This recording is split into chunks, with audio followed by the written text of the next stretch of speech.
Keith, let's rest a little. If you don't take a break, you're going to... Shut up. This isn't the time. I'm tired, okay? Let me rest. Or are you gonna drag around an exhausted citizen, detective?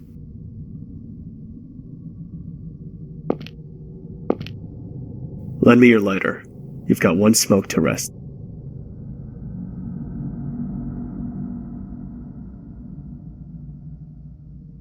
The heck is that guy anyway? How does he know about my mom and Shirley's past? It's really disturbing. David, did you celebrate your birthday with Shirley last month? Or was it with Paul and Marion? Oh, I scheduled a meal with Shirley, then celebrated with Paul and Marion the other... Huh. Did I ever tell you my friends' names? Sorry about your mother. Brain tumors are like a landmine. One misstep means trouble. But I guess they don't teach you how to dodge landmines in flight school, huh? What? Oh, and you want to toughen your stomach for anchovies and liver. I mean, unless you want younger girls thinking that's cute or whatever. Hold on a second. What do you know about my mom, too? And my friends in school? I never told you any of that, right? Keep this between us. But working as a detective for 15 years, you get to know stuff. Like what someone's done in the past, just by looking at their faces. Maybe that big-headed freak is the same way. You're kidding, right? You think I'm kidding?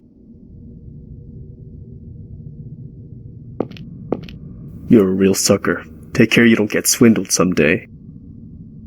What's this about? What do you know all about me? You were taken to the police after the incident with your mother. Remember the detective who questioned you? I was pretty dazed at the time, so I don't really remember. But it wasn't you, was it? Eric Simpson, my subordinate. It was only an attempted crime, so he was the only one to handle you. And you know, he's got a real messy desk. He lets case files and the like pile up so high they even topple over onto my desk. I saw some files on you among them. Your history, your family, that kind of info. And your mother's diagnosis. Oh, and the ones who verified your identity were your friends Paul and Mary and Martin. I remember them well, especially because that Paul guy made a huge ruckus at the station. He was the one that ate too many chili dogs too, right? Then the anchovies. Oh yeah, I mentioned that at dinner. But I didn't tell you I hated liver, did I? I hate anchovies myself, and I hate liver. That's all. Why did you make a guess for that one? Because you're stupid enough that I thought it'd fool you. If you know so much about me, why didn't you say so when we first met? Because I was suspicious of you. Huh? Me? Why? A year and a half ago, you found a hanged body in an abandoned house in another state. The state police came to us trying to determine the guy's identity. That's when I read your testimony, and it was real sketchy. Sketchy? Why? I understand you were looking for the guy who formerly lived in your apartment, but how did you track him down without even knowing his name, or what he looked like? Said you followed notes, but when you were asked to show him, you said you lost them. You said you shot a man in the house, but there was no gunpowder on the gun, no dropped cartridges. Most importantly, nobody to shoot. And then you just happened to find that former tenant's corpse. You gotta know that's suspicious. But it's true. I was led there by the notes he wrote. Once I found the body and called the police, I realized they were gone. And I did shoot someone, but I'm not sure if it was a person. As you testified, but I guess that doesn't matter so much now. I was wary of you because of what you could have done. I didn't want to leave Helena with a madman. If you did anything even a little weird, I was going to turn around and take my wife home. Do you still distrust me? When we first met on the boat, I intentionally told you that I was a detective. Somebody with something to hide would be alarmed. But then you just said cool, so I was a bit less wary. You might be crazy for all I know, but you haven't shown any sign of being dangerous. Listen, everyone's got bad stuff in their past. For somebody who shouldn't know it to dig it up and use it against you, that'd agitate and anger most people. He knows that well. He's showing off what he knows to upset all of you and control your actions.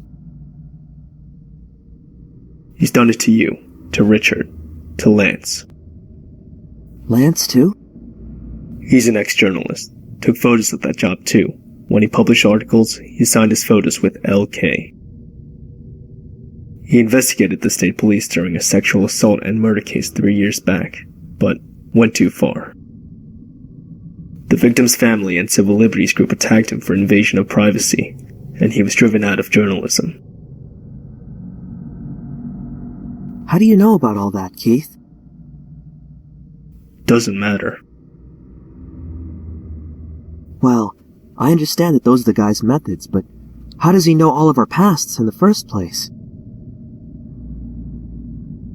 The Boogie Man lives in your closet, right? So, he's always watching. Watching when you nearly killed your mother. Watching when you were snuggling with your wife in bed. Don't make threats like that. He's only human. The appearance, the weapon, the info, it's all just to scare us. You're taking it pretty well, though. It's all cheap tactics. It's not going to scare me. Yep, that's our detective. Nothing scares him, even though his wife might be in danger. Still calm.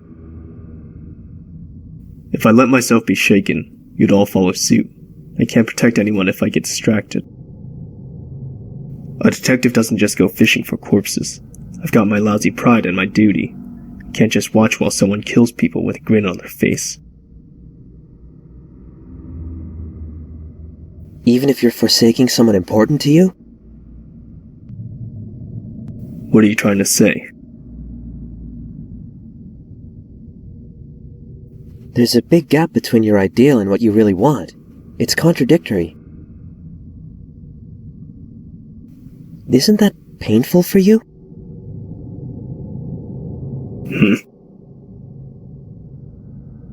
I wanted to be a pilot, but thinking about it now, I think I was just too stubborn to see anything else. So?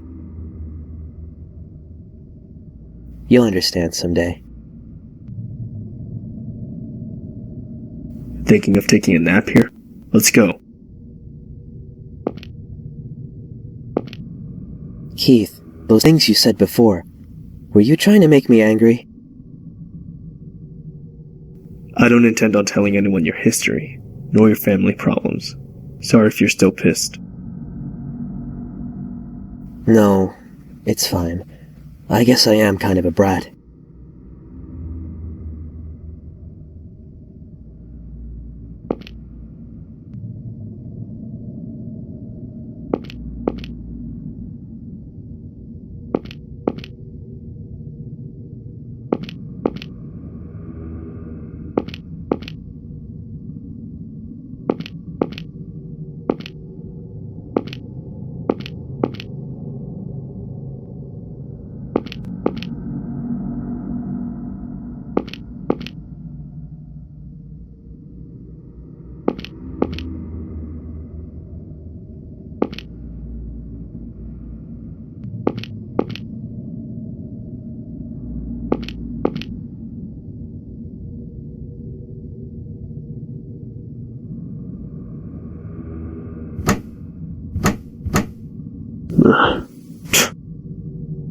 Keith.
Hey, stop that, would you? Huh? Stop that thing. It's hurting my ears. What does? Your phone!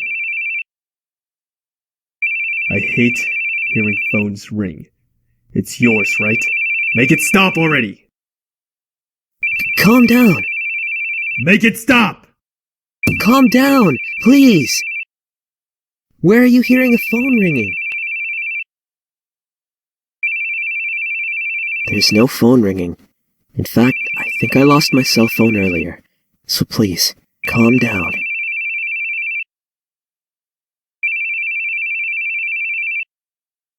I hate it. I hate the sounds of phones. Why? Because it always brings bad news.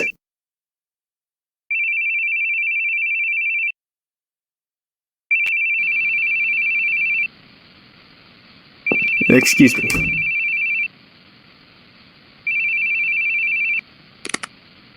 Bearing here? Yes, that's right.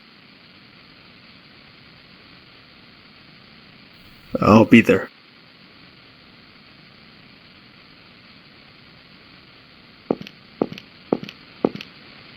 Mr. Baring, sorry to have called you. Your wife said she couldn't look, but we need you to confirm.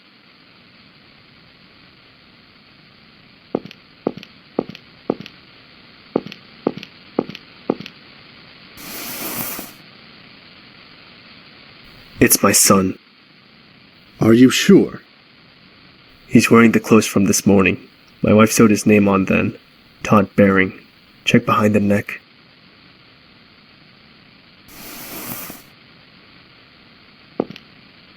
You have my deepest condolences. Sign here. We'll send you a pamphlet for a mortician. Refer to it if you wish.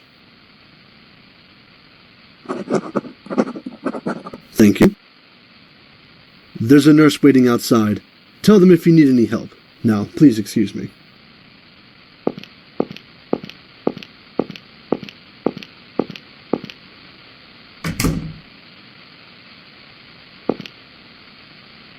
Helen. It's me. Hey, Keith, you off loitering somewhere? You gotta hurry. The suspect's on the move. Head for Wellington Street. Got it?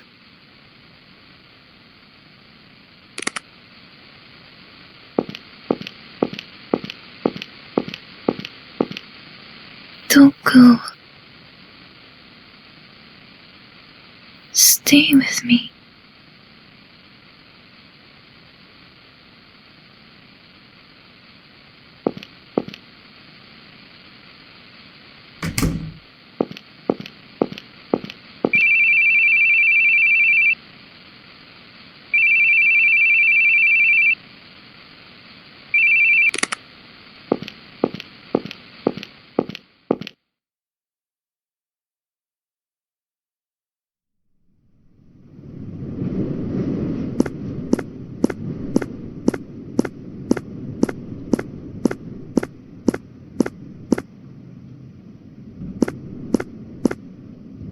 Helena.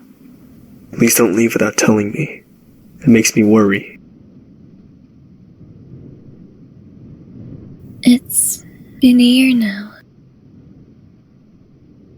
You always stayed with me. You always supported me. But I can't do it. I can't stop the tears. You got back on your feet, but I can't do anything but cling to you. But I can't drag you down with my weakness anymore. So...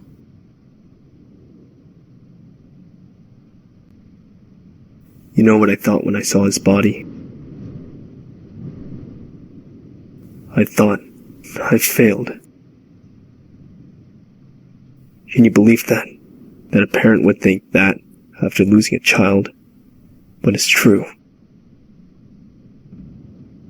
Everyone has one leg in a coffin. If they aren't careful, they can easily fall in. No exceptions. I should have known that. But I didn't. I prayed that my family would be an exception. I wanted them to be there smiling at me forever.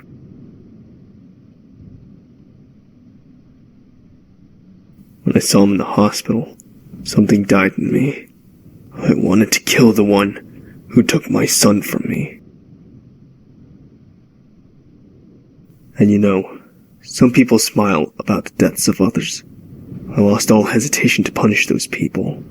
I thought if they were gone, it would all end. But it'll never end. I still hear someone scoffing at me, saying, "You couldn't even protect your own son." It's not your fault. That's what they all say. No! It's what I really think. Then what should I have done? I always felt like such a clown. He died while I was out running around, trying to save others, so the audience just points at me and laughs. I didn't know anything anymore. Why I smiled, why I cried, why I got angry. I forgot how I even expressed those things. Even when I saw him dead, I didn't cry. Now it's just you. You're all I have left. I'll keep praying for a sunny day, and until then, I'll be your umbrella. Who will keep you from getting wet? I don't care if I get wet. Helena, if you give up on me someday, then I want you to just forget about me. But please, for my sake, don't leave me alone.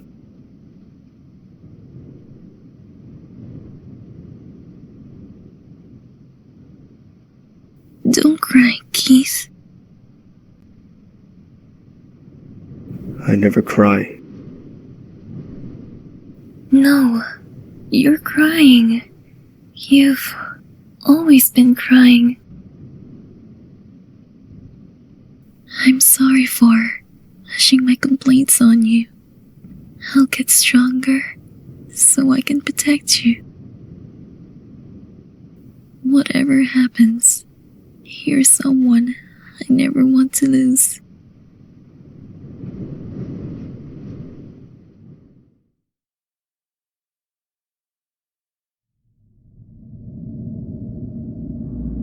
I'm scared of phones ringing.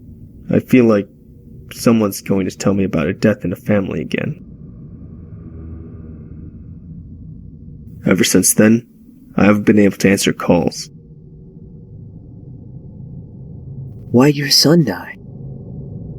Run over by a truck. Driver died instantly. I couldn't blame anyone. I still have idiotic thoughts. Like if I hadn't answered that call, maybe nothing would have even changed. If I'd had been with him, maybe he'd still be alive and smiling. It's completely stupid. It changed nothing. What could I have done?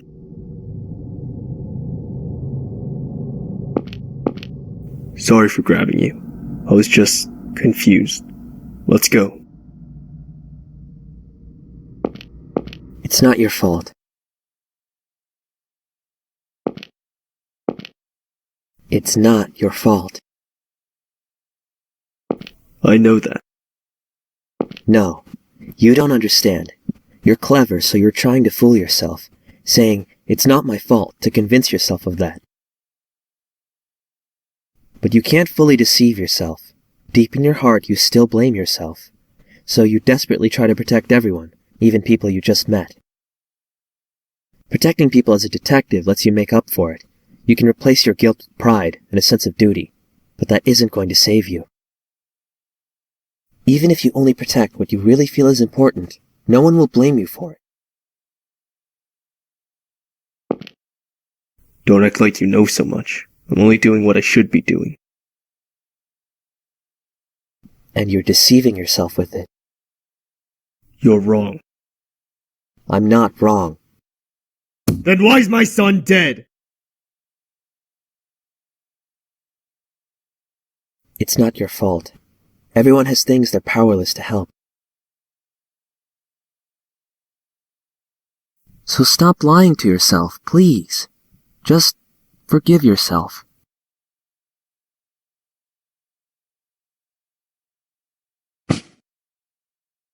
Let's go.